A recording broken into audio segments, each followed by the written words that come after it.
Well, springtime is bike riding time. Some of you might ride to work, you might ride to school, maybe you might ride for exercise and fun. It's actually Bike Month here in Toledo, and joining us to talk more about all things involving bikes, Terry Walter. He owns the bike route on Monroe Street in Toledo, and Mary Pat McCarthy from Teamacog. Now we'll start with you, Mr. Bike Owner, bike store owner. So you know different bikes.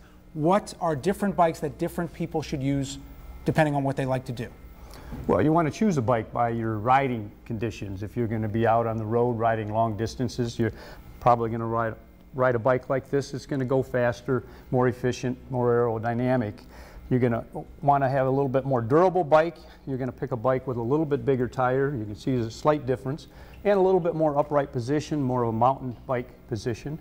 And then if you're going to be even a little more aggressive, but you still want some speed of the other ones, we have a bike here that has some knobs on it for like the park trails at Pearson Park and Oak openings, and a mountain bike handlebars, and it also has front suspension. So if you start hitting some bumps in the road, curbs, the trails, it's a little more comfortable. You want to commute? This bike here is ideal. Now you're going really to completely opposite type bike. Fast, turtle. This bike here, but durable. Safe. Always going to make it. It's got a big tire. It's going to handle the curbs and the potholes and the sewer grates. You're going to be more upright sitting, so you're going to be more able to see what's going on. Has fenders for some wet weather riding. Keep yourself dry, keep the bike dry. Has a mirror, keep people behind you from coming too close, or at least able to get out of the way. Have lights on it, lights front and the back. And Mary Pat wears a nice safety vest, so she's quite visible. And she also, notice her helmet hanging there, she wears a helmet for safety too. Now, more folks are riding to work or to school because gas prices are high. You know, that means more people riding. In addition to the safety features on the bike itself, what can you do if you're riding to make sure you are doing the best you can to be safe? Well, you want to obey all the traffic laws. I mean, that's paramount. You want to ride on the side of the road with traffic. You ride, you know, you don't ride against traffic. There's what, three times more accidents if you're riding facing traffic than if you're riding with traffic. It's against the law. I mean, the police could stop you and say, please, you know, ride with traffic.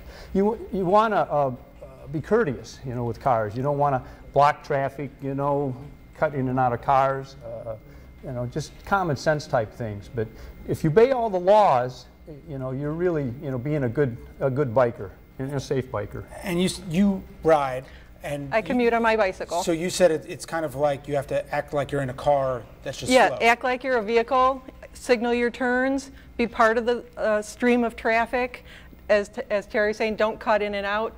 Be reliable, be dependable, so that people aren't surprised by your actions. If you're not comfortable turning left in heavy traffic, then you can get off your bike and use the pedestrian crossing. And how long have you ridden to work? Just a couple of years. I try to do it a couple of times a week during the summer. It's a great way to start the day. If I drive, it takes me about 30 minutes. If I ride my bike, it takes me about 40.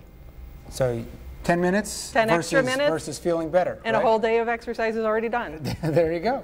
Two birds in one stone. Now, so this is Bike Month. Yes. Tell me what that means and what are some of the activities that we're going to have here on Bike Month. Okay, Teamacog and some of their sponsors, we work on Bike Month. We put together a lot of activities to encourage people to get out on their bikes, to look at the facilities that are already existing around town, and to try to commute on a bicycle also. So coming up this week, there's a family bike ride at Pearson Park on Monday.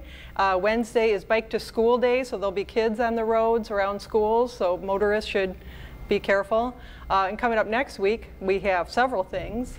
Ride of Silence is on Wednesday of next week, that's the 16th, and there's several other things. There's a bike to the farmer's market, and it's all on the Teamacog website. Now, you have been a bike store owner for over 30 years. Are there more people biking now in our area? What's the bike culture like? What's the number of people? Well, we have a lot of young people getting involved, and that's good. You know, the health situation is a problem, and the young people are jumping on board. There's bike cults. A lot of the college kids are riding bikes like Fixies, and there's a pedicab group. Service, yeah. There's a bike co-op started by some young people, which is really good. And I think they're trying to organize a lot more for schools to get the kids to ride more, get them more in a healthy nature. So. Well, thanks for telling us so much important information, and thanks for telling us about all this, all the great stuff going on Bike Month. Yeah, great. You're welcome. Ride well. Thanks.